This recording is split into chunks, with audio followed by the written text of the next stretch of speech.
선악과에 대해서 하고 있다는 것을 인식을 하시고 들으셔야 돼요. 사탄이 왜 먹으라 했는가? 그것은 하나님의 사랑에서 우리를 떼어놓기 위한 관계다. 그걸 1차적으로 아셔야 돼요. 사탄은 하나님을 대적하는, 이게 우리를 대적하는 게 아니라 하나님을 대적하는 거예요. 하나님의 일이 안 되게끔, 하나님의 사랑이 완성되지 못하게끔 떼어놓는 그것이 사탄의 일이다. 그것을 위해서 사탄은 창세기 3장부터 시작해서 계속 지금까지 관계를 부리면서 그 일을 하고 있다는 것을 알아야 됩니다.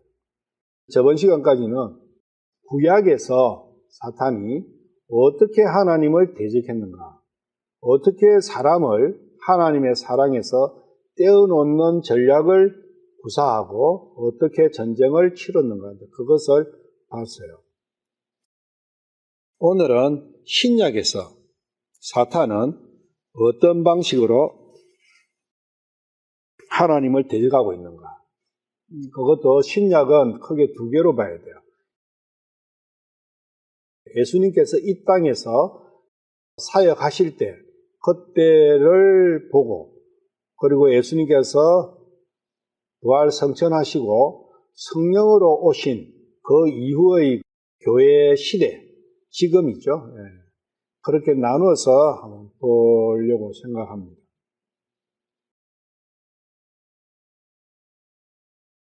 마태복음 1장 1절, 아브라함의 자손이시요 다윗의 자손이신 예수 그리스도의 세대에 대한 책이다. 여기 신약은 예수 그리스도의 세대에 대한 책이다. 새로운 세대가 열린 거죠. 타락한 아담 이후에서는 아담의 세대가 이어졌죠. 그래서 예수님께서 오시면서 예수 그리스도의 세대라는 새로운 세대가 만들어진 거예요. 이 세대라는 것을 잘 생각을 하셔야 돼요. 새로운 세대가 되는 아담의 세대에서 예수 그리스도의 세대로 된다는 것은 새로운 창조 세계가 열린다는 거예요. 예수 그리스도, 아담의 세대에서 예수 그리스도의 세대에 되기 위해서는 재창조를 입어야 돼요. 두 번의 창조를 하나님께서는 하고 계시는데, 지금 시점에서는 창세기 1장에서 처음 창조를 하셨고, 지금 예수님께서 오셔가지고 재창조를 하고 계시는데, 창세기 1장의 창조 상태와 예수 그리스도 세대의 상태, 이 차이도 알 필요가 있다는 거예요. 창세기 1장의 창조는 땅과 함께 합니다. 어차피 땅하고 같이 시작이 돼요. 땅 위에서 시작이 된다. 근데 예수 그리스도의 세대는 하늘로부터 시작이 돼요. 땅하고는 상관이 없어요. 신약을 보실 때는 하늘 사람으로서의 기준으로 보셔야 돼요. 하늘은 혼이라는 걸 아시면 돼요. 그리고 하늘에 있는 하늘의 생명은 영이라는 걸 아시면 돼요. 영과 혼의 말씀이다. 구약은 육과 혼의 이야기다. 그 차이가 인식이 되지 않으면 예수 그리스도의 세대에 대한 책이다, 이 말씀이 이해가 쉽지 않아요. 그리고 오늘 볼 여러 가지 말씀들도 이해하기가 어려워요. 구약과 마찬가지로 육신과 혼의 이야기로 보면은 이해 안 되는 게 너무 많아요. 근데 대부분은 그렇게 보고 있어요. 2장. 이제 예수님께서 유대의 베들레헴에서 태어나심에 헤롯이 왕노릇 할 때라. 보라, 동쪽으로부터 지혜자들이 예루살렘에 와서. 헤롯이 왕노릇 할 때 유대의 땅에 왕노릇을 하고 있을 때는 로마 시대였죠. 그래서 신약은 로마 시대와 같이 열린다는 거죠. 지금도 로마 시대예요. 다니엘의 신상에 보면은 금왕국, 은왕국, 노랑국, 철왕국, 흑왕국 있지 않습니까? 그리고 마지막에는 이제 흙과 철이 섞여 있는 그런 부분인데, 발가락, 발이. 그 시대를 우리는 살고 있어요, 사실은. 그래서 지금 이 시대를 지배하고 있는 사상, 생각, 기준이 전부 다 그리스, 로마 문화예요. 우리는 법 속에서 살고 있잖아요. 대한민국의 법 속에서 살고 있어요. 그리고 국제기구가 만든 국제법 안에서 국제적인 활동을 하면서 살고 있어요. 그 법의 기초가 로마라는 겁니다. 법이 그 시대예요. 이 시대를 관장하고 있는 법은 어디 사상이냐? 그게 중요한 거죠. 그게 그리스 로마 사상이다. 그래서 로마 시대가 지금도 이어지고 있다는 걸 알면 돼요. 일단 그 부분. 신약은 로마 시대와 함께 시작되는데, 로마의 황제가 사탄의 모습이라고 볼 수 있어요. 또 다른 헤롯이 로마 황제에 의해 가지고 임명되어 유대의 왕으로 와 있는 거예요. 유대 땅을 다스리는 왕은 다윗의 계통에서 나와야 돼요. 그런데 유고냐 시대에 끊어져 버렸어요. 하나님께서는 더 이상 다윗의 계통에서는 왕이 여고냐 이후에는 여고냐로부터는 왕이 안 나온다. 그렇게 말씀을 하셨어요. 그래서 헤롯은 하나님하고 상관없는 유대왕이라는 거예요. 더구나 이자는 에돔 족속이에요. 이둠의 족속이에요. 어머니가 유대인이에요. 와이프도 유대인을 자기가 삼았어요. 그래서 헤롯은 유대인이면서 유대인이 아닌 거예요. 그러니까 에돔인이면서 유대인인 거죠. 에돔은 에서의 후손들이에요.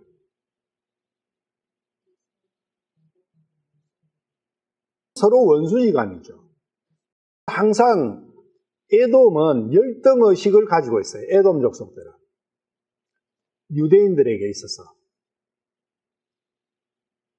그런데 사실은 자기들이 장자권이 있었지 않습니까?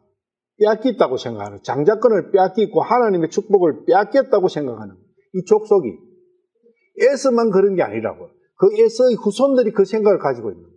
그 후손의 생각을 현실적으로 이룩하려고 하는 게 이 헤롯 가문이에요.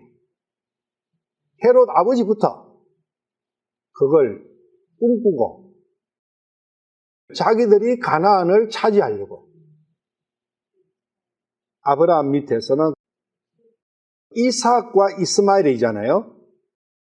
이스마엘에서부터 12아들이 나와요.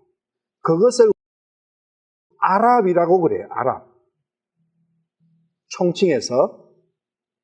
그러니까 아랍 족속하고, 그러니까 이스마엘의 후손의 족속하고 에서의 족속은 달라요. 그 에서의 족속은 이스마엘 족속이 아니잖아요. 이삭의 자손이잖아요. 족보를 따지면은 이렇게 되는 거죠. 아브라함이 있으면은 큰 아들이 이스마엘이라고요. 작은 아들이 이삭이라고. 이스마엘에게서 12아들이 나와요. 12족장이라고 나와요. 성경에는. 이 사람들이, 이 후손들이 아랍이라고 그래요. 이삭에서부터 에서하고 야곱이 나와요. 그리고 아브라함의 형제가 있는데 이 형제의 아들이 롯이에요. 롯. 그러니까 아브라함의 형이겠죠. 형의 아들이 롯이라고. 이 롯에서부터 나오는 민족이 두 개가 있죠. 한 개는 모압, 한 개는 암몬. 사해의 동쪽에 남쪽 부분은 모압이고 북쪽은 암몬이에요. 모압과 암몬은 롯에 연결된 사람이에요. 민족이. 그러면 이삭이 에서와 야곱을 하는데 에서에서 나온 이 족속이 에돔 혹은 이두메라고 나와요. 그리고 야곱으로부터 12아들이 나오죠. 우리는 이걸 12지파라고 그래요. 이 12지파를 통틀어서 이스라엘이라고 부른다. 왜냐하면 야곱이 이스라엘에 있으니까. 야곱이 이름이 이스라엘로 바뀌었잖아요. 근데 왜 유대는 뭐냐? 유대인은 이 12지파 아들 중에서 유다가 나와요. 그 유다가 땅을, 예루살렘에 있는 그 땅을 유다가 차지를 합니다. 그리고 가장 강력한 12지파 중에서 가장 강력한 힘을 갖고 있는 지파예요. 그리고 유다 지파에서 왕이 나와요. 그러다 보니까 이 유다 지파가 이스라엘이라고 같이 불려진 거예요. 그래서 유다라고 하기도 하고 이스라엘은 유다고 유다는 이스라엘이고 그렇게도 표현이 되는 거예요. 헤롯은 바로 이 에돔이라는 거예요. 요 족속이에요. 헤롯은 에서의 후손에서 나오는 거죠. 헤롯은 여러 부인을 갖고 있어요. 정통성을 확보하기 위해 가지고 이스라엘의 여인을 부인으로 맞아요. 그처럼.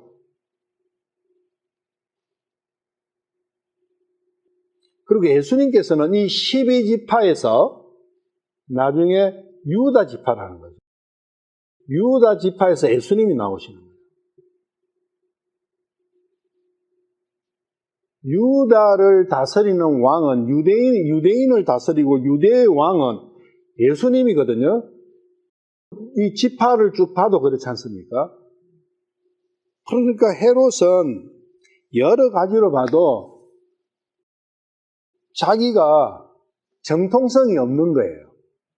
와이프를 유대인으로 삼고 자기 모친이 유대인일지라도 정통성 부분에서는 이게 잽이 안 되는 거예요. 항상 그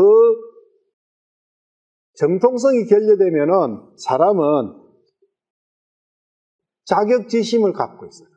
그것을 극복하려고 이자가 계속 발버둥을 쳐요.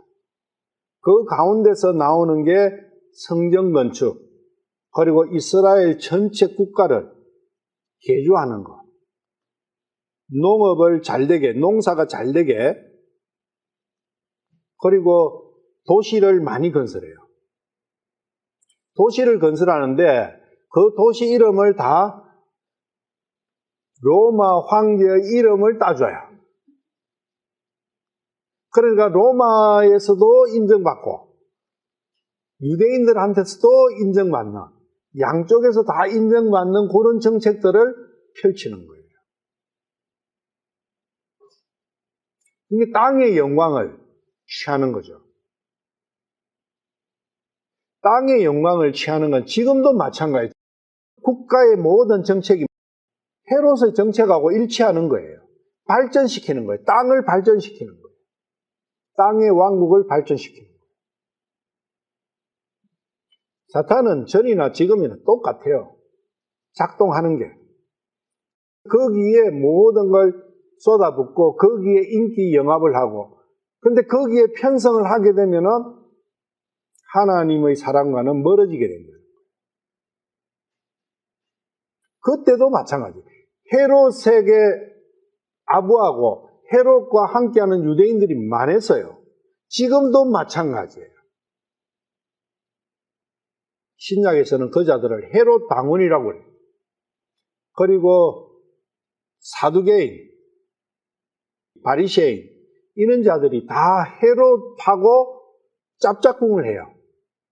신약에 우리가 사복음서에 예수님을 핍박할 때 보면은 바리새인은 꼭 누구를 데리고 다녀요?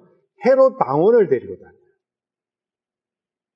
바리새인이 성경 속에서 거룩하게 보이잖아요. 근데 이 자들이 헤롯 당원을 데리고 다닌다고, 예수님 시험할 때 보면. 그리고 아예 제사장들은, 사두개인들은 헤롯 전이죠. 헤롯 전을 맡은 사람들은 돈으로 그걸 사는 거예요. 누구한테 돈 주겠어요? 헤롯 당한테 돈을 주겠죠. 그래서 그 직위를 사가 제사장을 하는. 그러면 제사장한테는 뭐가 떨어져요?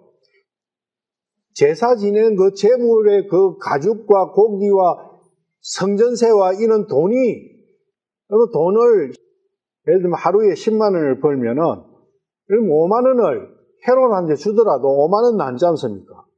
그 장사되는 거예요.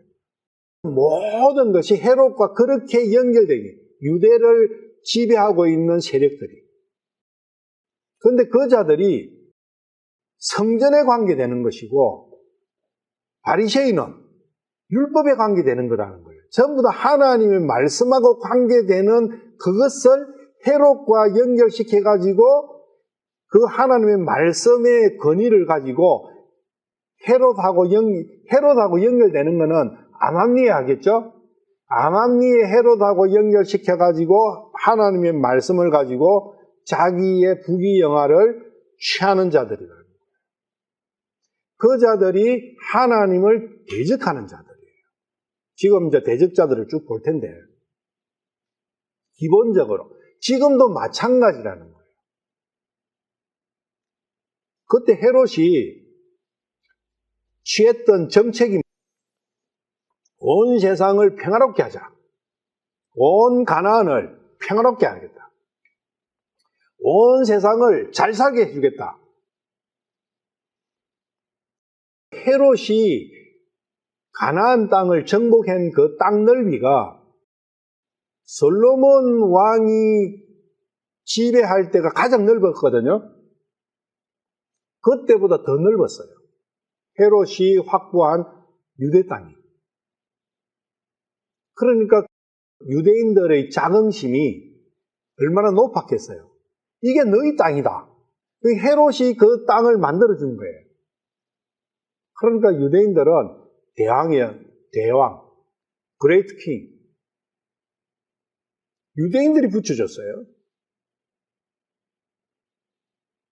저번 시간에 봤지만 다니엘서 8장에 보면은 평화를 외친다 했지 않습니까? 그런데 평화를 외치는데 뒤로는 엄청난 사람을 죽여요. 진짜 율법을 지키고 진짜 하나님을 섬기는 사람들은 다 죽이는 거예요. 하나님을 섬기는 것처럼 율법을 지키는 것처럼 하면서 뒤에 자기 이익을 취하는 자들에게는 계속 그것을 보장해주고,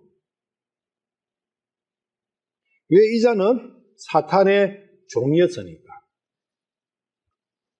로마 황제의 수구잖아요, 수구. 그럼 헤롯 대왕 거자만 헤롯이냐? 아니에요. 성경에서는 헤롯이 여럿 나와요. 헤롯의 아들이 4명이 있거든요. 그게 다 헤롯으로 나와요, 성경에. 구분할 필요가 없어요. 구분할 필요가 없으니까 성경에서 구분 안 하고 헤롯 이렇게 한 거죠. 그 씨가 똑같은 씨니까. 그 사상이 똑같은 사상이니까. 예수님 태어나실 때는 아버지 헤롯이었어요. 그런데 예수님이 십자가에 달리실 때는 아들 헤롯이었어요. 그 예수님을 희롱한 헤롯. 그렇지만 이 헤롯이나 저 헤롯 같다. 그걸 이제 생각을 하시고 보셔야 돼요. 예수님을 대적하고 시험하는 자들에 대해서 살펴볼 거예요. 마태복음 4장 1절. 그때에 예수님께서 성령의 인도를 받아 마귀를 대적하시려고 광야로 들어가사. 전에 성경 같은 경우는 어떻게 되어 있었냐면은, 그때에 예수님께서 성령의 인도를 받아 마귀에게 시험을 받으러 광야로 들어가서, 시험을 받으러 가신 건 마귀에게. 여기서 궁금증을 한 게 아니에요. 예수님께서 마귀한테 시험을 받을 필요가 있냐? 우리가 시험하는 사람과 시험 받는 자는 그게 어떻게 되는 거예요? 선생님이 제자들에게 시험을 하잖아요. 그러면은 예수님께서 마귀에게 시험을 받는다? 마귀한테 시험을 받아야 예수님이 하나님의 아들로 인정받는 것인가? 생각을 해봐야 돼요. 왜 예수님께서 마귀한테 시험 받아야 되느냐? 예수님은 하나님이신데. 그 부분을 깊이 생각하지 않으면은 도대체 이 이야기는 이해가 할 수가 없어요. 질문을 해보시라고, 스스로. 왜 예수님께서 마귀한테 시험 받아야 되는지, 그리고 마귀한테 시험 받으러 예수님이 스스로 마귀한테 가는 거예요. 마귀와 예수님은 철천지 원수예요. 적군이라고, 적장. 적장한테 내 시험 한번 해봐, 이렇게 하는 거예요. 이걸 원으로 보면은 이 이야기보다는 지금 번역한 그때에 예수님께서 성령의 인도를 받아 마귀를 대적하시라고, 어게인스트라는 게 들어가요. 마귀를 대적하시려고 광야로 들어갔다. 적장끼리 전쟁을 하고 있어요. 조주하고 유비가 전쟁을 하고 있다고. 그러면 서로 탐색을 하잖아요. 적군이 무슨 전략을 쓰고 있고, 어떤 무기를 가지고 있고, 어느 정도 강한지 탐색을 한다고요. 전쟁할 때는. 신약에 예수님께서 성령을 받으시고 본격적으로 마귀와의 전쟁에 돌입하고 있지 않습니까? 아직 본격적인 전쟁이 일어나지 않았어요. 그 전쟁의 가장 처음이라는 거예요. 그러면은 서로 예수님께서 마귀를 테스트하는 거예요. 이 마귀가 어떤 전략으로 어떻게 나올 것인가, 그것을 예수님께서 마귀를 시험하시는 것이지 마귀한테 예수님이 시험받으러 가신 게 아니라는 거예요. 지금 예수님과 마귀는 전쟁이라고요. 전쟁의 쌍방이라고. 그런데 유비와 조조가 싸우는데 유비가 조조한테 가서 내 시험해봐 이렇게 하는가요? 그런 건 없어요. 광야로 들어가셨어요. 광야의 특징이 뭡니까? 먹을 것, 마실 것이 없어요. 사람의 육신이 정상적으로 살아가는 데 있어서는 가장 열악한 지역이 광야예요. 거기에는 맹수와 뱀이 더글거려요. 이 광야가 선악과를 먹고 난 이후에 변화된 나의 육신의 모습이 광야라는 거예요. 그 광야 안에는 뱀이 덕실거리고 짐승이 덕실거린다는 거예요. 거기에서는 먹을 게 없다는 거예요. 내 육신 속에서 그렇다는 겁니다. 그런데 우리는 광야 속에서 평안함과 안식을 누릴 수 있다는 생각을 가지고 있어요. 없어요. 있을 수가 없어요. 예수님께서는 광야로 스스로 들어가신 거예요. 전쟁하러.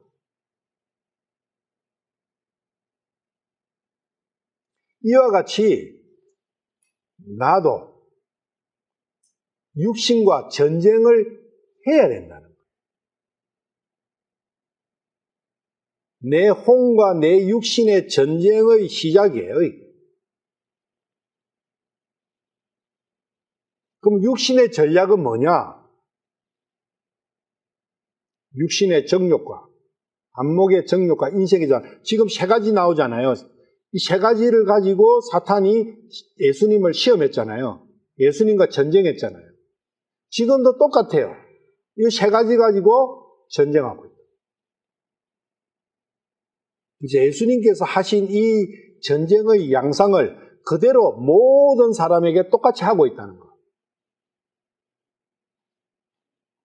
우리는 스스로 이 광야를 낙원으로 스스로 바꿔보려고 발버둥치고 있어요. 그게 헤롯이에요. 사탄은 그것을 치크시하고 있어요. 그것을 통해서 나를 유인하고 있다고. 우리는 그걸 유혹이라고 해서 temptation. 그게 선악과예요. 예수님께서는 스스로 광야로 들어가셔가지고 그 열악한 환경에서 전쟁을 치르시는 거예요. 그런데 아담은 모든 조건이 완전한 낙원에서 패배했어요.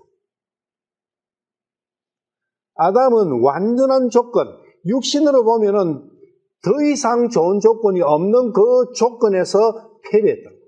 그래서 전쟁의 승리와 패배는 그 환경에 있지 않다는 거예요. 믿음에 있지. 우리는 돈이 좀 많고 내가 조금 많고 건강하고 하면은 좀 더 잘 믿을 텐데 그게 오산이라는 거예요. 그게 낙원에서 아담이 전쟁한 그 상태가 돼버리는 거예요. 그거는 필패예요. 필패. 아담은 육신의 조건에서는 완벽한 조건에서 전쟁에 패고 예수님께서는 육신의 조건으로 따지면 그 이상 더 안 좋을 수 없는 그 최악의 상태에서 사탄과 싸워서 이기셨다. 이스라엘 민족이 육신적으로 보면은 낙원 같은 애굽이었지 않습니까?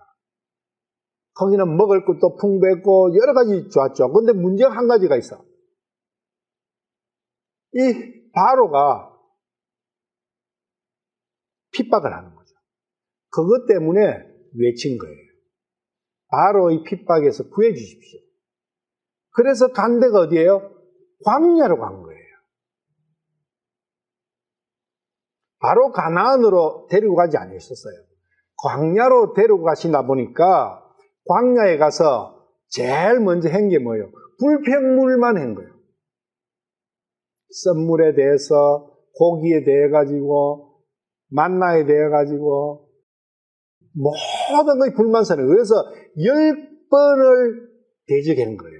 10번이라는 것은 셀 수 없다는 거예요. 모든 데서 하나님을 너희들이 나를 시험했다. 그게 대적이거든요.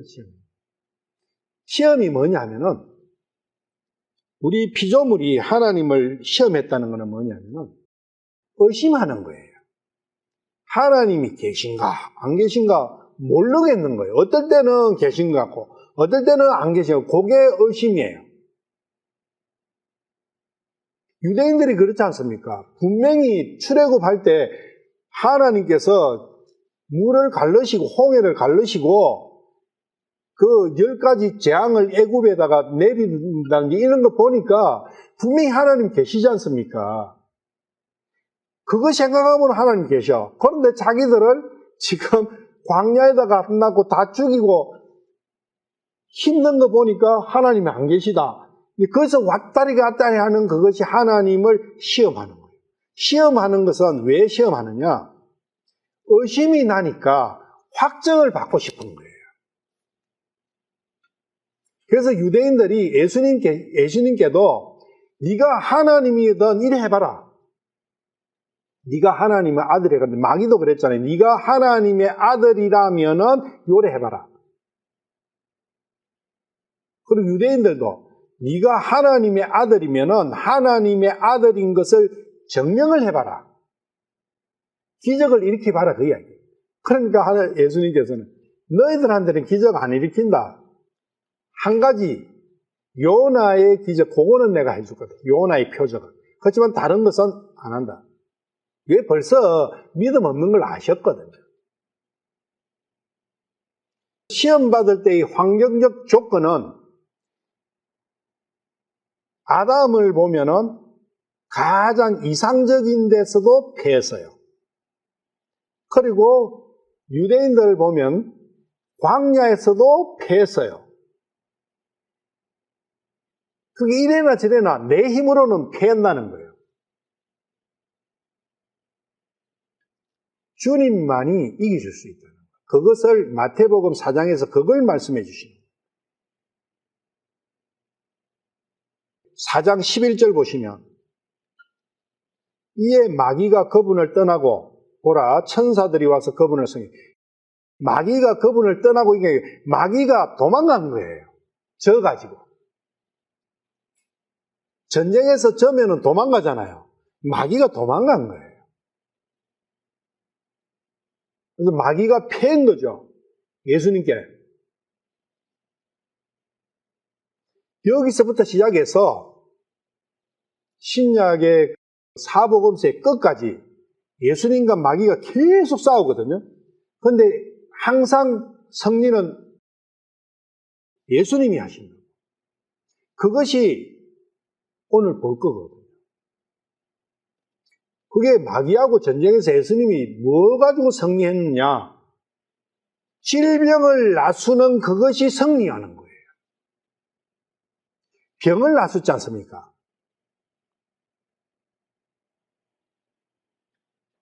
이 시험이라는 뜻에는, 본질적인 뜻 안에는 공격한다, 그런 뜻이 들어있어요.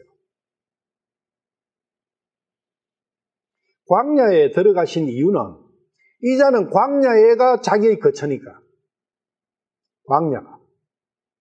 이 마귀의 거처는 광야라는 거예요. 그래서 마귀가 있는 대로 우리가 호랑이를 잡으려면 호랑이 굴로 가야 된다잖아요. 그럼 호랑이 굴로 들어가신 거예요. 근데 예수님께서 들어가셔가지고 물도 음식도 못 먹었죠. 그 광야에는 뭐가 없어요? 예수님께서 드실 음식이 없었던 거예요. 예수님께서 마실 음료가 없었던 거예요. 예수님께서 뭐만 드세요? 하늘 음식만 드시는 거예요. 하늘 음료만 드시는 거예요. 하나님께서 주시는 음료. 그래서 예수님께서 너희들이 모르는 내가 먹을 것이 나는 있다. 광야에는 하나님이 주시는 음식이 거기서는 안 나요. 그러니까 예수님께서는 먹을 게 없어요. 예수님께서 빵이나 물을 짊어지고 광야로 들어가면 되지. 그게 아니라는 거예요. 광야에는 우리 육신 속에서는 하늘 음식이, 하늘 것을 찾을 수가 없다는 겁니다. 마귀가 계속 하는 이야기가 그래요. 3절 봐요. 마태복음 4장 3절. 대적하는 자가 그분께 나와 이르되, 대적하는 거예요. 대적하는 자예요. 서로 이제 싸우는 거죠. 전쟁을 하는 적장이 그분께 나와 이르되, 네가 만일 하나님의 아들이거든 명령하여 이 돌들이 빵이 되게 하라 하거든. 증명해봐라 그 이야기거든요. 하나님의 아들인지 아닌지, 네가 하나님인지 아닌지, 그리스도인지 아닌지 증명을 해봐라. 돌을 빵으로 만든다고 하나님의 아들이로 증명이 되겠느냐? 이 자가 믿겠느냐? 광야에 있는 돌은, 그거는 돌을 빵으로 만드실 수는 있어요. 가루로 만들면 되잖아요. 하나님이십니다. 그런데 이 돌로 만든 빵이 예수님의 음식이 아니라는 거예요. 예수님의 음식은 하나님의 입에서 나오는 모든 말씀이 예수님의 음식인 거예요. 그렇기 때문에 예수님께서 40일 동안 금식하고 줄이신 거예요. 이 말씀을 향한, 하나님의 말씀을 향한 갈구, 거기에 대한 시장함, 거기에 대한 배고픔을 느끼고 그것을 원하는 그 마음, 그것이 사탄의 이 땅에 대한 빵을 가지고 흔드는 이 시험을 이길 수 있다는 거예요. 그럼 예수님께서는 하나님의 입에서 나오는 모든 말씀으로 살 것이라고 말씀을 하신 이것을 실천하신 거예요, 예수님. 그리고 우리에게도 지금 그걸 해야만이 사탄을 이긴다는 거예요. 마태복음 4장 이 시험 말씀이 그렇다는 거죠. 예수님께서 먼저 이기시고, 본을 보이시고, 우리에게 해라 하시는 거예요. 그리고 그분께서 나를 도우시겠다는 거예요. 6절에 보시면 또 뛰어내리는 부분도 그래요. 네가 만일 하나님의 아들이거든 뛰어내리라. 네가 그리스도거든. 네가 만약에 그리스도라면은 뛰어내리봐라. 그리스도는 하나님이잖아요. 그래서 네가 하나님이라면 뛰어내리봐라. 뛰어내리면 어떻게 되겠어요? 예수님께서 예를 들면 뛰어내렸다. 예수님 육신은 망가지는 거예요.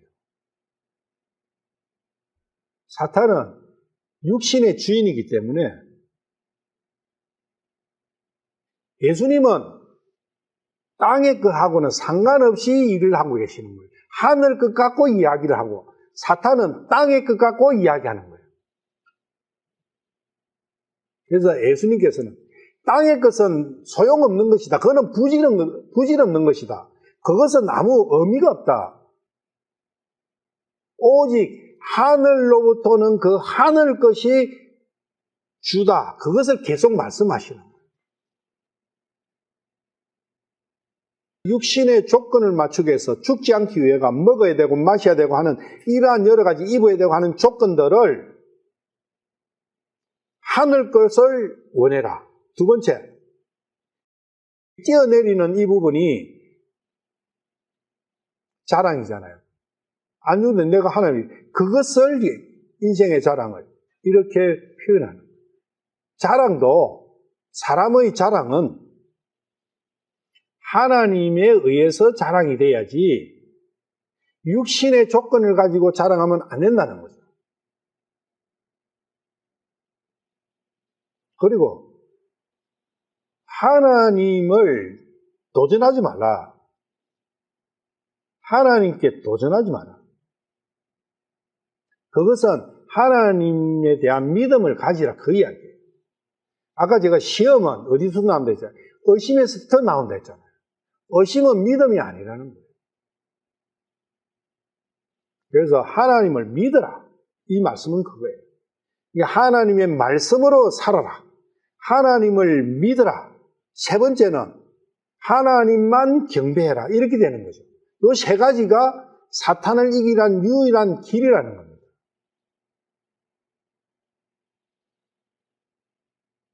그래서 여기서는 10절에 보시면 이에 예수님께서 그에게 이르시되 사탄아 너는 여기서 물러가라.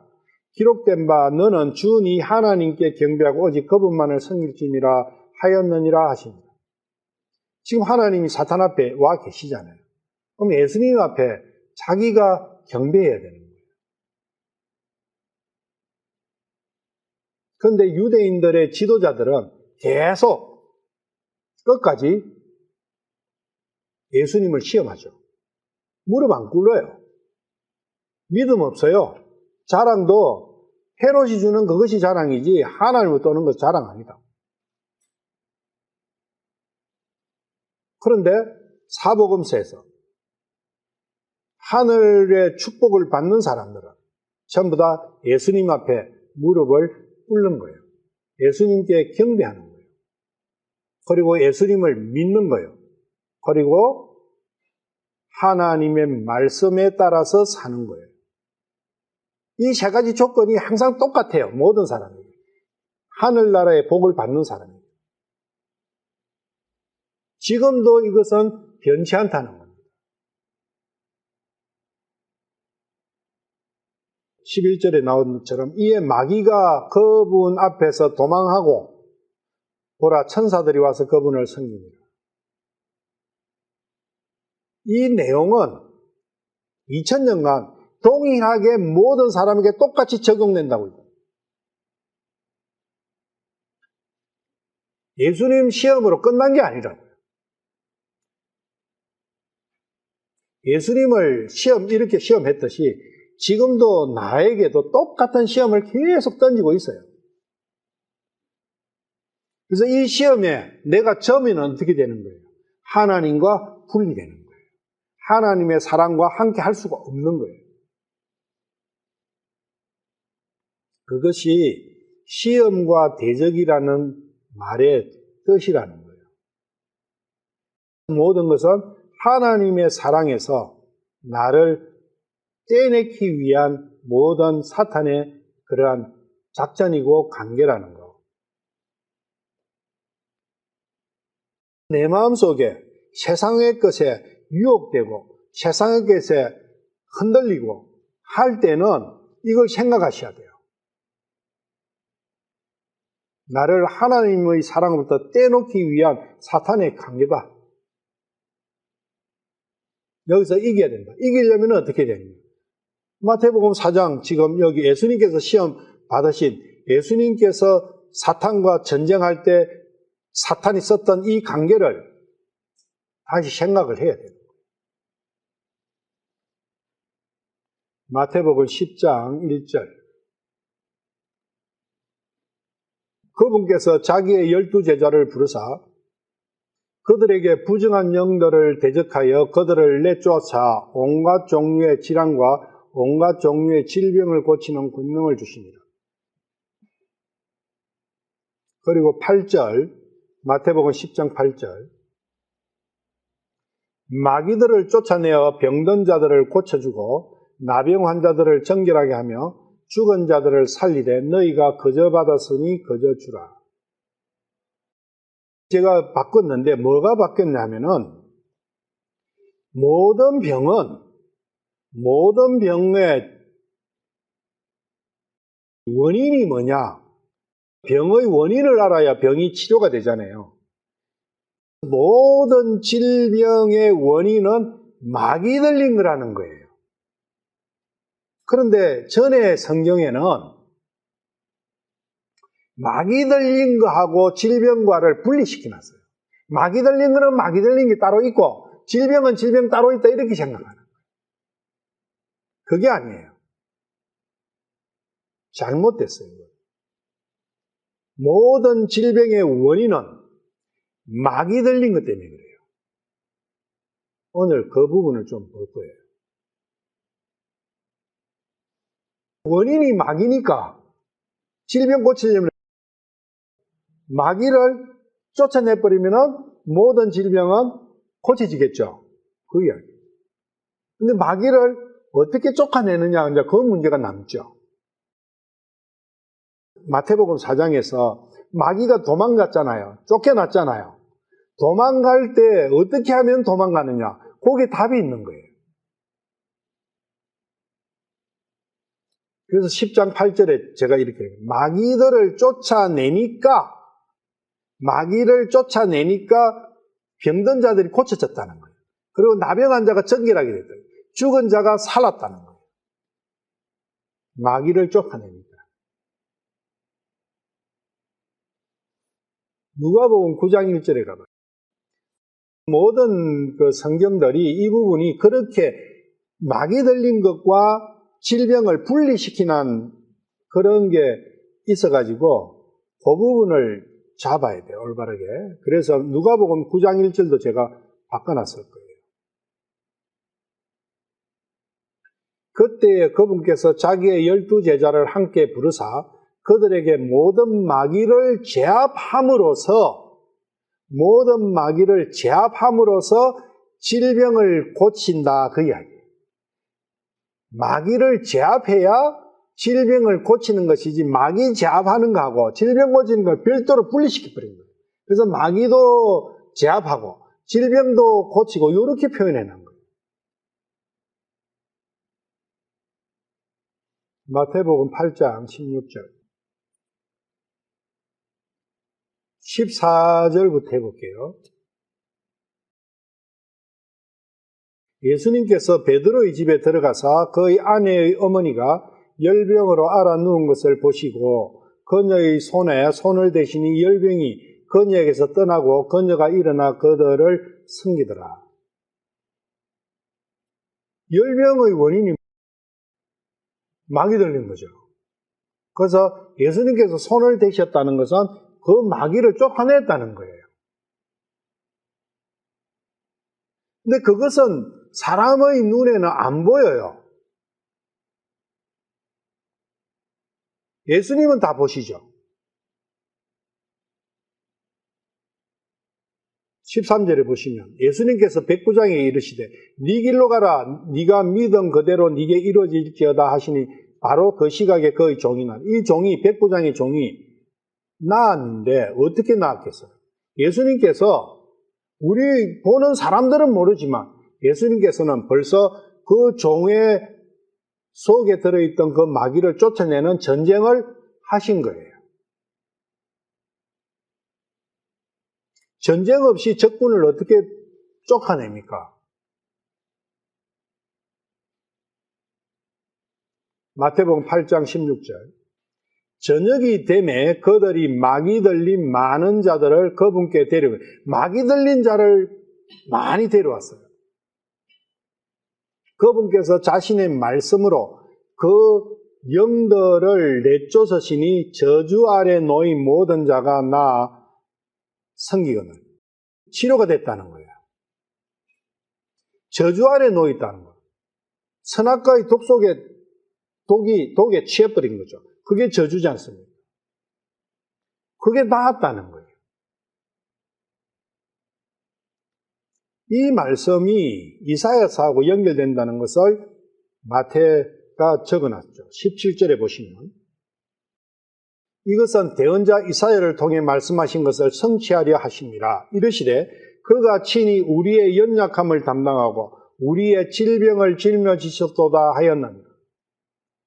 연약하다는 게 전쟁을 할 때 우리는 이길 수가 없다는 거예요. 힘이 없는데 이 갈대인데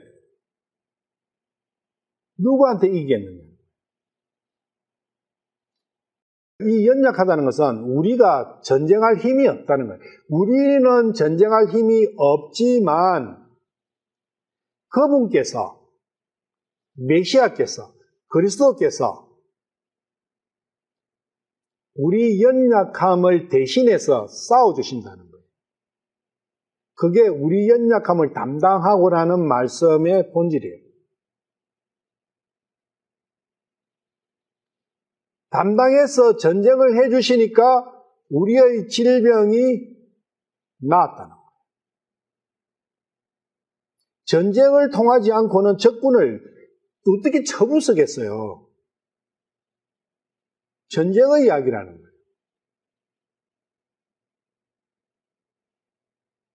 이 저주 아래 놓인 상태와 이 질병은 같은 거라고요. 16절과 17절에 비교를 해보시면 돼요. 그렇다는 것은 마태복음 1장 1절에서 봤듯이 예수 그리스도의 세대는 혼과 영의 이야기라는 거예요.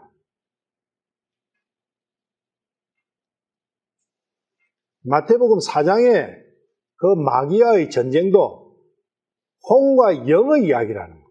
그렇지만 사탄은 계속 이 육을 가지고 덤벼들고 있다는 거예요. 그래서 마귀가 쫓겨나면은 치료가 되는 거다. 이 마귀는 결론적으로 나의 혼에 있어서 죄를 만들고 죄 속에 나의 혼이 갇혀 있기를 원하는 거예요. 하나님과 나 사이를 막는 것이 죄라 했지 않습니까? 내가 죄 속에 갇혀 있으면 하나님과 나는 자동으로 분리되는 거예요. 죄는 어디에 있는 거예요? 무엇의 작용입니까? 죄는 혼의 작용이다. 혼과 죄가 연결되어 있는 것이지 육신과 죄가 연결되는 게 아니라는 거예요. 성경에서 말씀하시는 질병의 본질은 혼의 병이에요. 죄라고요. 각종 각양의 모습의 다르게 나오는 죄라고요. 그 뿌리는 한 개지만 8장 28절 가봐요. 그분께서 건너편에 있는 게르게스 사람들의 지방으로 들어갔을 때에 막이 들린 두 사람이 무덤들에서 나오다가 그분을 만났는데 그들은 몹시 사나워 아무도 그 길로 지나가지 못하더라. 여기에 이제 막이 들린 사람 두 사람 나오죠. 게르게스라는 게 뭐냐? 게르게스는 진흙더미를 거처로 삼고 사는 사람이에요. 게르게스 지방 사람이라는 뜻은 성경사전에 보시면 나와요. 진흙더미를 거처로 삼고 사는 사람. 진흙더미는 육신이지 않습니까? 그래서 육신을 자신의 오리지널 거처로 생각하고 사는 사람이다. 그 이야기입니다. 진흙더미는 육신이지 않습니까? 마귀가 지배하고 있는 사람이에요.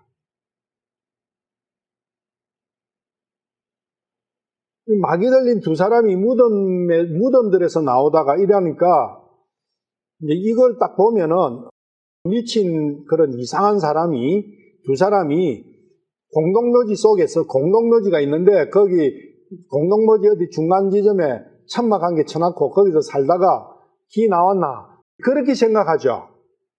여기 그렇지 않습니까? 저도 그렇게 생각했어요. 그게 아니고 진흙더미 자체가 무덤이지 않습니까? 내 육신이 무덤이잖아요. 내 혼의 무덤이 내 육신이잖아요. 그 이야기예요. 그렇다면 이 게르게스 지방 사람, 이 마귀 들린 두 사람이 누구요? 선악과 먹은 모든 사람이라는 거예요. 아담 세대의 모든 사람이라는 겁니다. 여기 병들었다. 아까 16절에 지갑 쭉 본거 이 병들었다는 병들었다. 그 단어가 G2560이거든요.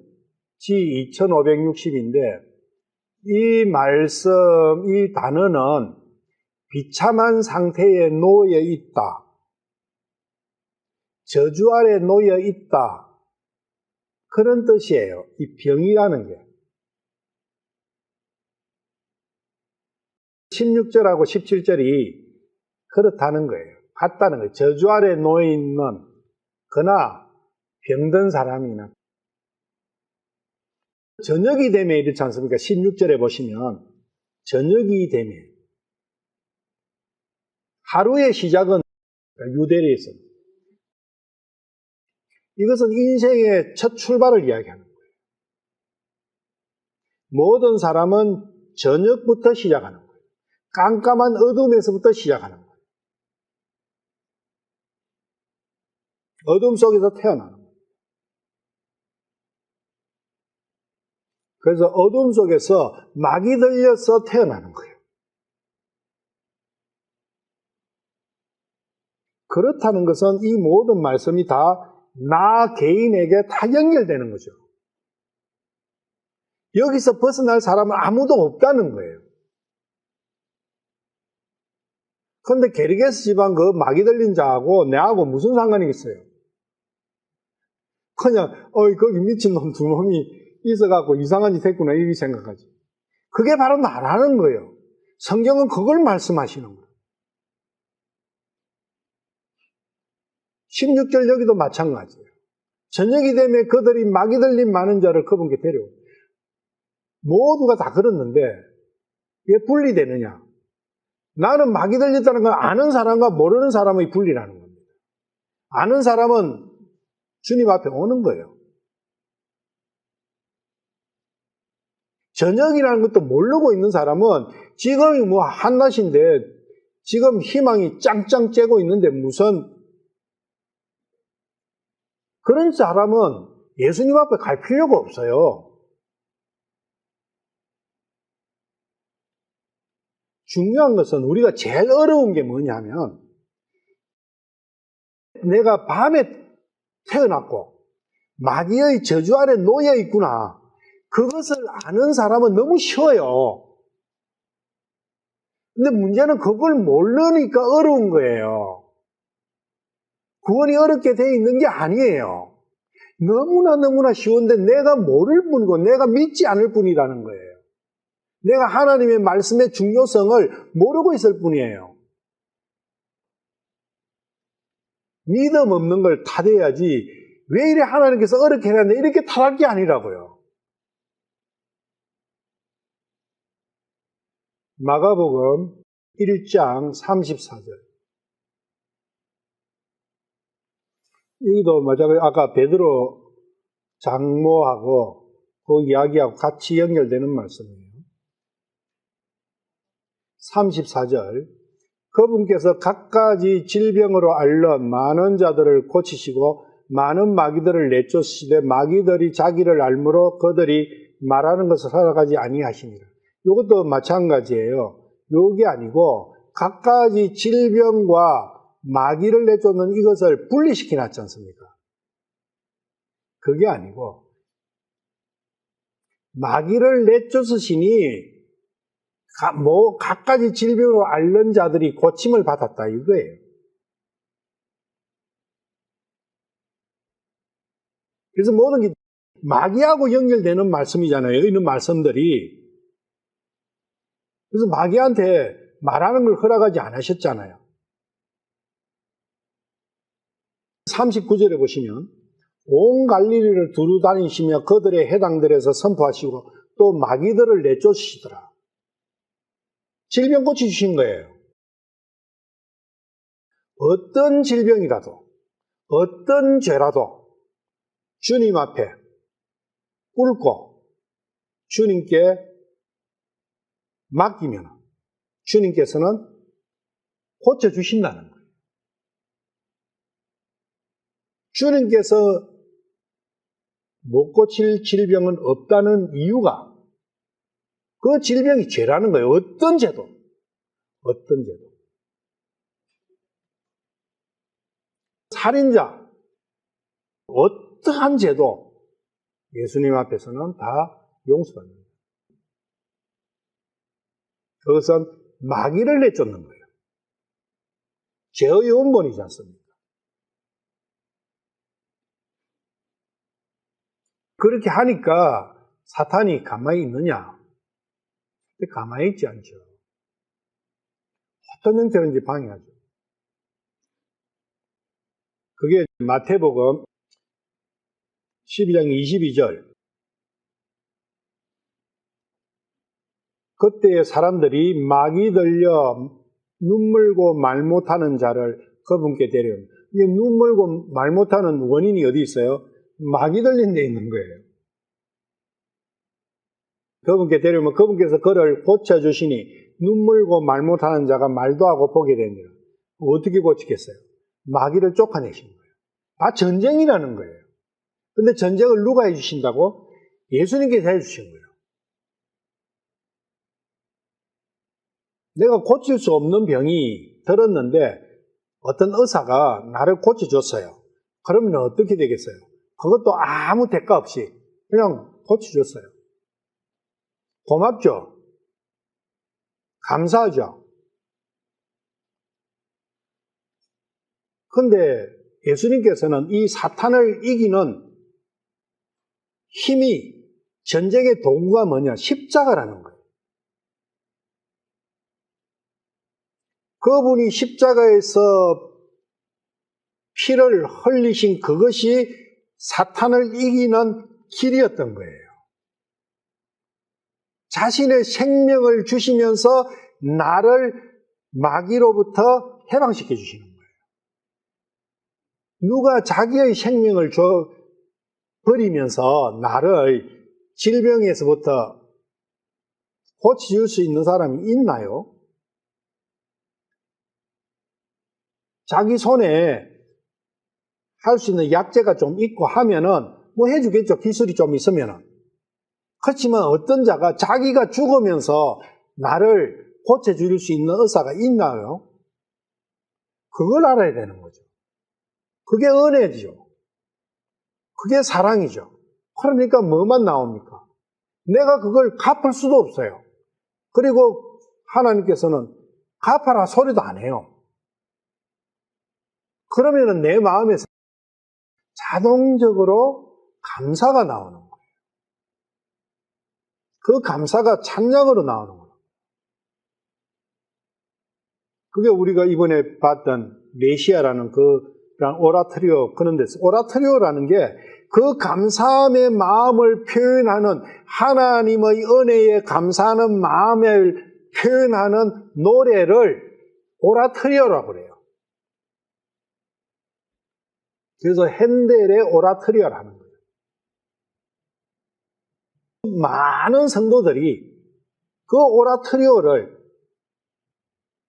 하나님께 바친 거예요. 그것은 곡이 아름다워야 되는 것도 아니에요. 식구가 좋아야 되는 것도 아니에요. 핸델의 메시아가 좋은 것이 그냥 말씀을 그대로 부르잖아요. 그 말씀을 하나님 앞에 읊조리는 그것이 찬양인 거예요. 그 중에서도 할렐루야, 할렐루야, 할렐루야, 할렐루야. 얼마나 감격스럽고 얼마나 그러면은 그런 표현이 나오고 있나고요. 계시록에 24장로가 왕관을 그분 앞에 던지면서 찬양만 하지 않습니까? 뭐 그런 표현일 거예요. 그런데 이제 이렇게 하니까 그 헤롯을 따르는 헤롯한테서 먹고 하는 그러한 그 제사장이나 바리새인이나 이러한 위선자들은 속에서 화가 나는 거죠. 그래서 24절에 보시면 바리새인들은 그것을 듣고 이르되 무엇을 들었어요? 23절을 들었죠. 모든 사람들이 놀라서 이르되 이분은 다윗의 자손이 아니시냐 하나. 이게 뭐냐면 이분이 그리스도시구나. 그래 하니까 바리새인들이 화가 솟구친 거죠. 그래서 하는 소리가 그래요. 이 자가 마귀들의 통치자 바알세붑을 힘없지 않고서는 마귀들을 내쫓지 못하느니라 하거나. 질병을 엄청 고쳐주셨잖아요. 많은 사람들. 이 사람들도 아는 거예요. 마귀가 그 질병이라고. 그래서 그 마귀를, 그럼 이 자는 마귀를 어떻게 쫓아냈지? 깨를 생각해낸 게 마귀의 통치자, 마귀들의 통치자 바알세붑의 힘을 가지고 쫓아냈다.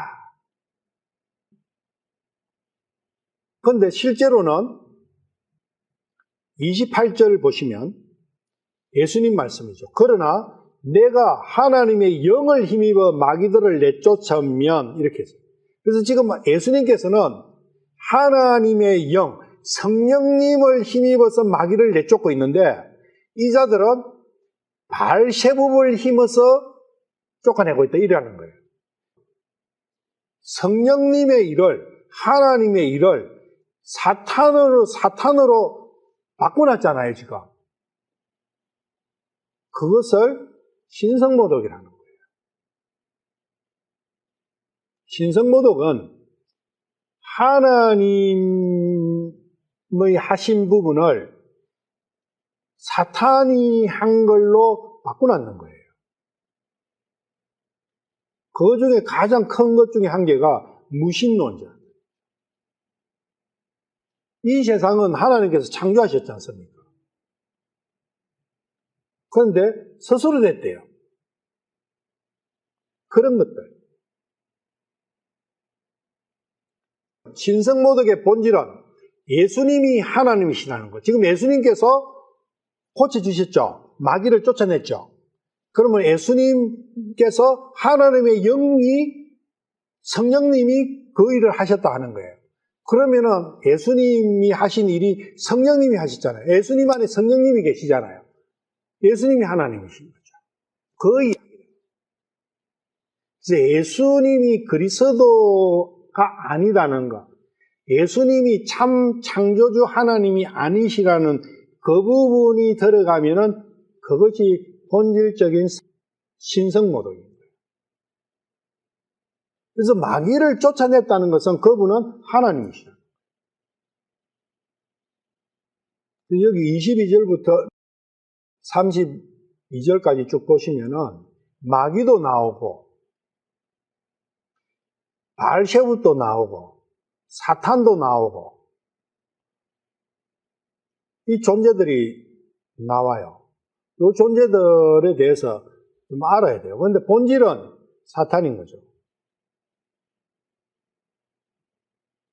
31절, 32절도 상당히 이게 해석이 난해한 구절이에요. 그러므로 내가 너에게 이르노니 온갖 종류의 죄와 신성모독은 사람들이 용서받되 성령님을 대적하여 신성모독하는 것은 사람들이 용서받지 못하고. 이 말씀하고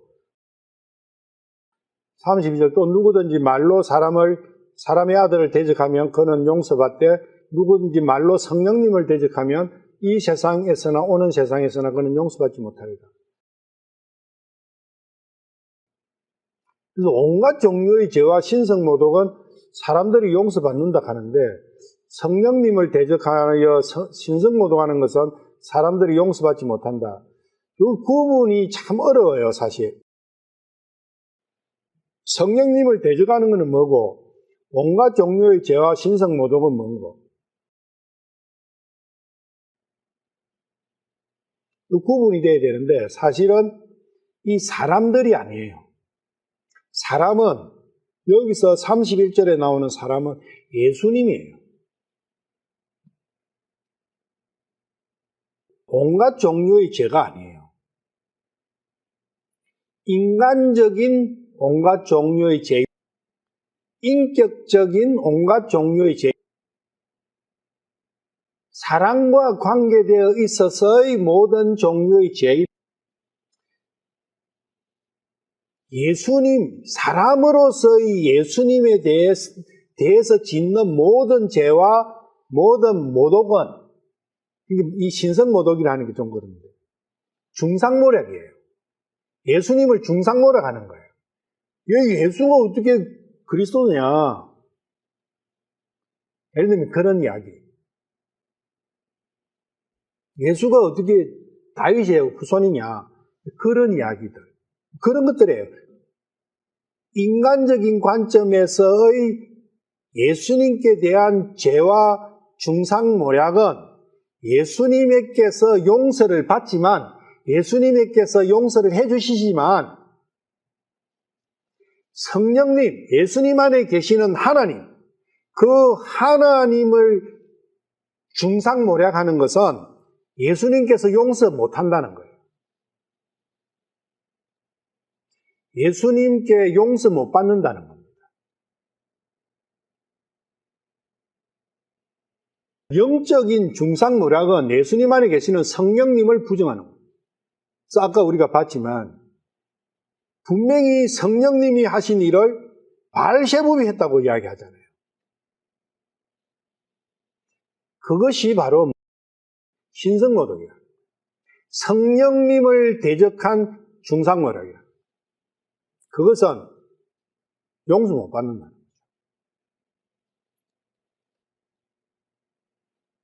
32절도 그와 같은 맥락으로 보면 돼요.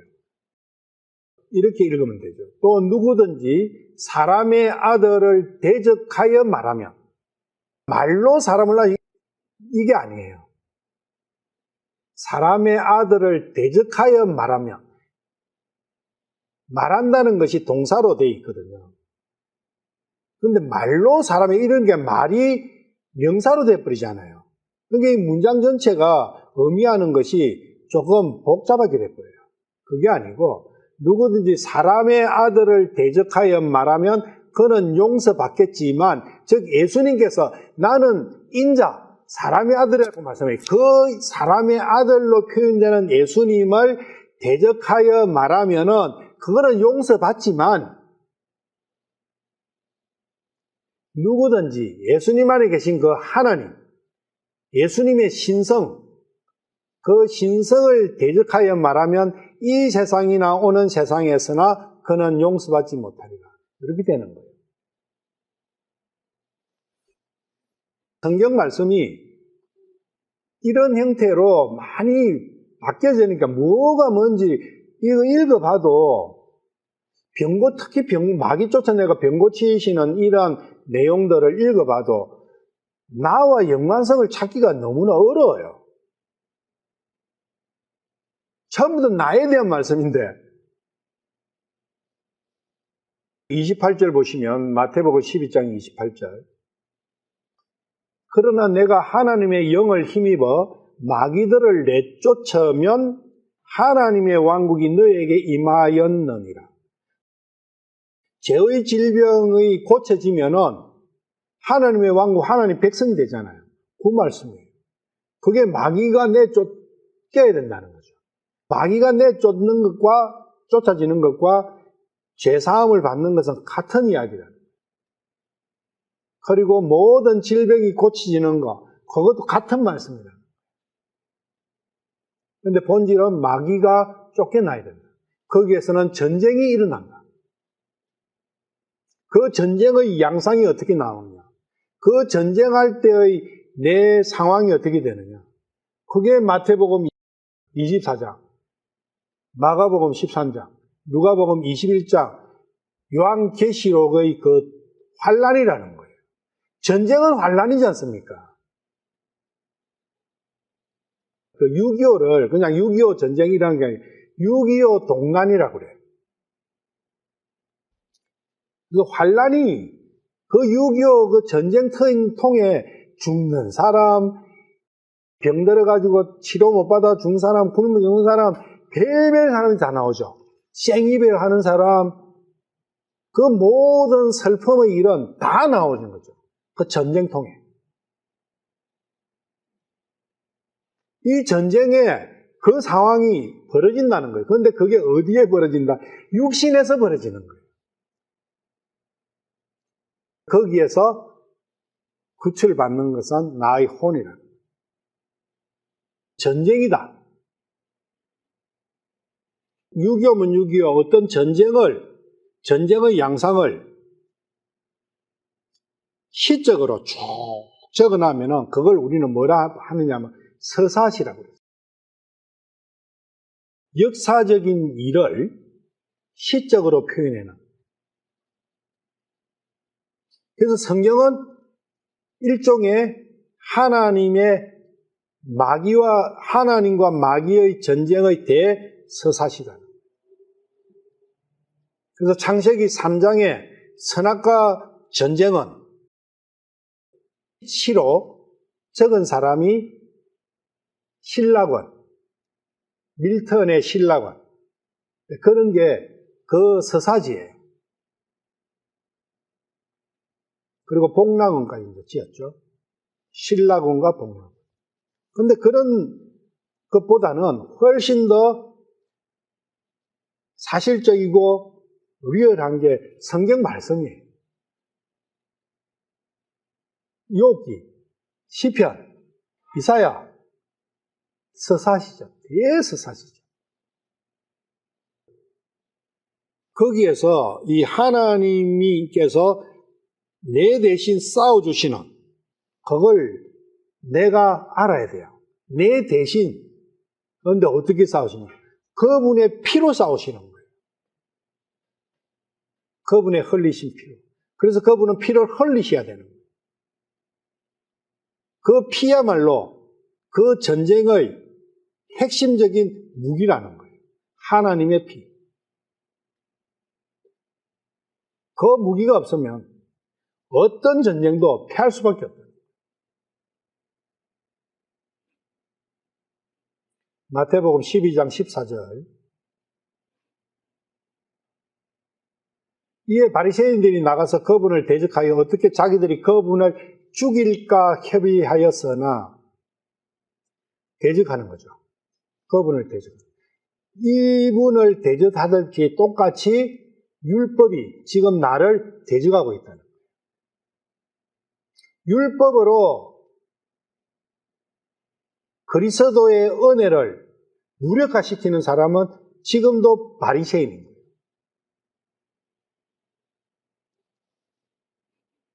그런데 이 자들은 꼭 같이 하는, 더불어서 하는 자가 있어요. 마가복음 3장 6절. 이 같은 말씀이거든요. 여기는 마태복음에서는 안 나타나지만 마가복음에서는 나타나요. 마가복음 3장 6절. 바리새인들이 나아가서 그분을 대적하여 어떻게 자기들이 그분을 죽일까 즉시 헤롯 당원들과 의논하였으나. 헤롯 당원들과 의논하는 거예요. 지금 이 은혜 시대에 율법을 가지고 논하는 자는 곧 헤롯 당원들과 의논을 해요. 땅에 말뚝박고 사는 사람들이 헤롯 당원. 땅을 어떻게 개발할 것이냐. 땅을 어떻게 아름답게 하고, 땅을 어떻게 기름지게 하고, 땅을 어떻게 풍요롭게 할 것이냐. 육신이죠. 육신에 대해서 하는. 그래서 육신과 의논하는데 바울 사도가 그랬죠. 육신과 의논하지 않고. 그래서 헤롯 당원과 의논을 안 했다는 거예요. 바울 사도는. 근데 우리는 얼마만큼 헤롯 당원들과 의논하고 사느냐.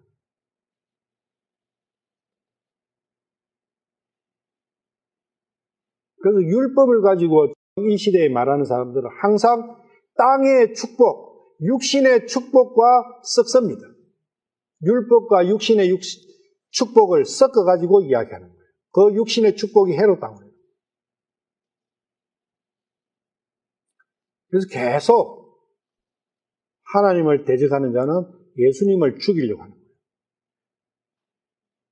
지금도 나에게 똑같아요. 나를 죽이려고. 죽는다는 뜻은 하나님과 이별되는 거예요. 하나님과 분리시키는 거예요. 육신이 아니라고요. 하나님과 이별되지 않기 위해서는 육신까지도 과감하게 버릴 때가 있을 수 있는 거예요. 그게 믿음이에요. 마태복음 26장 59절.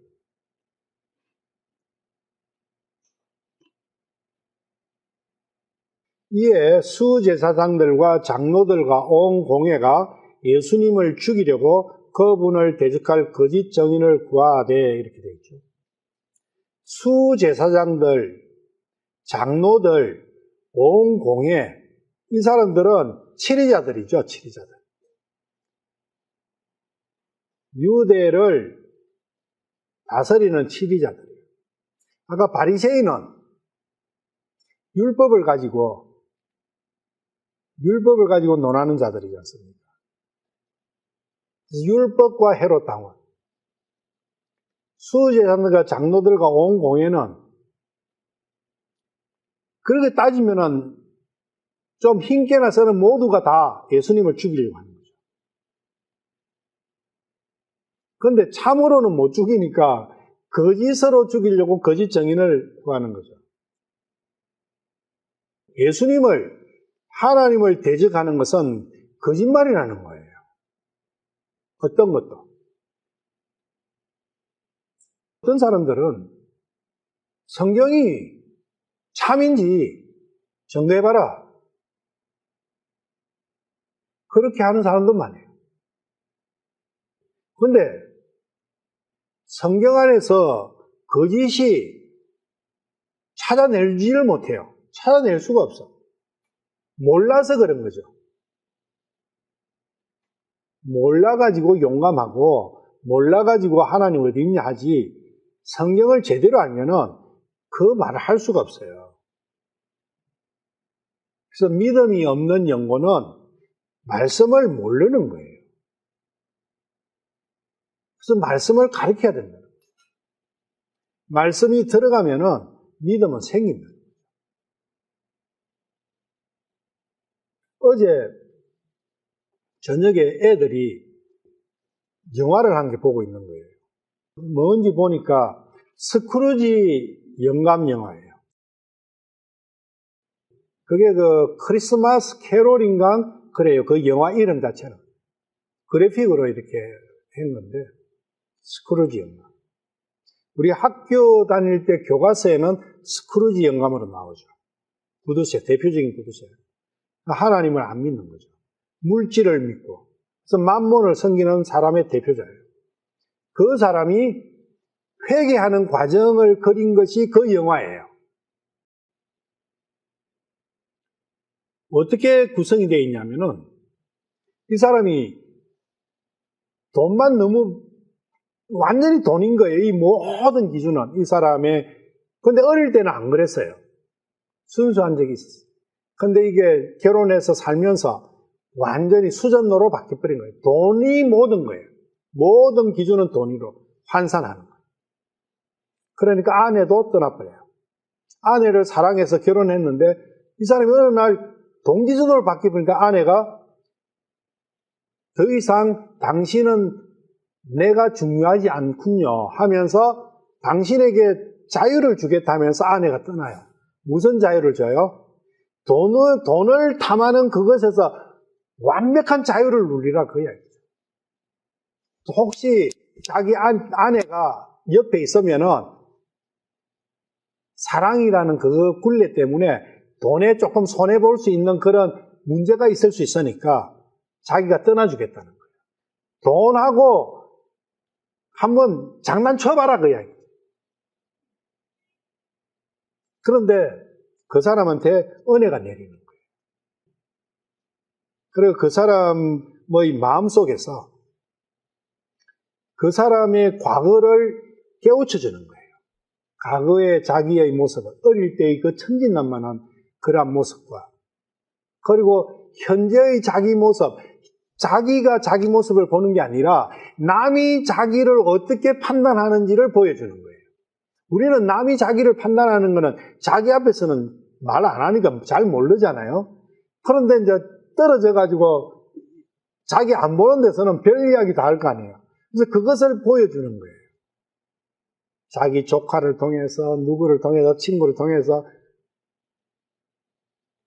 그리고 마지막으로는 자기가 죽었을 때 자기 시체를 두고 자기 아는 사람들이 자기의 시체를 손가락질하면서 하는 그것을 보여주는 거예요. 그래서 그걸 보면서 이 사람이 회개를 해요. 그래서 완전히 사람이 180도를 바꿔버려요. 그래서 그 회개의, 한 사람의 회개의 과정을 그렇게 그린 거예요. 그래서 막이 들려가지고 헤롯의 거기에 이 세상에 임박힌 사람이 하늘나라로 마음이 바뀌어가는 그 과정을 그린 것이 그 한 사람의 생각 속에서 그것이 이제 그 영화예요. 작가는 그걸 생각하고 쓴 거죠. 그때만 예수님을 죽이려고 한 게 지금도 나와 하나님을 분리시키려고 이러한 거짓 정언들이 난무하고 있는 거예요. 요한복음 13장 18절. 내가 너희 모두를 가리켜 말하지 아니하노니 나는 내가 택한 자들이 누구인지 아노라. 그러나 나와 함께 빵을 먹는 자가 자기 발꿈치를 들어 나를 대적하였나이다. 한 성경 기록이 성취되게 하려 하노라. 누구예요? 유다죠. 가룟 유다. 그래서 가룟 유다가 예수님을 대적한 거예요. 결국은 예수님을 팔았죠. 그리고 사도행전 4장 27절. 진실로 헤롯과 본디오 빌라도가 이방인들과 이스라엘 백성과 더불어 함께 모여 주께서 기름 부으신 주의 거룩한 아이 예수님을 대적하며 헤롯, 빌라도, 이방인들, 이스라엘 백성, 가룟 유다, 대제사장, 장로들, 온 공회, 바리새인, 헤롯 당원 모두가 다 예수님을 대적한 거죠. 이게 세상이 예수님을 다 대적하는 거예요. 육신이 가진 모든 능력과 모든 사상과 모든 생각을 총동원해가지고 내가 예수님과 한 몸이 못 되게끔 막으려고 하는 거예요. 나를 하나님과 분리시키려고 하는 거예요. 그게 예수님을 대적하는 거예요.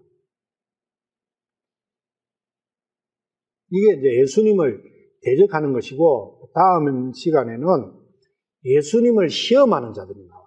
사복음서에. 그 시험 내용을 가지고 같이 할게요. 오늘은 마칠게요.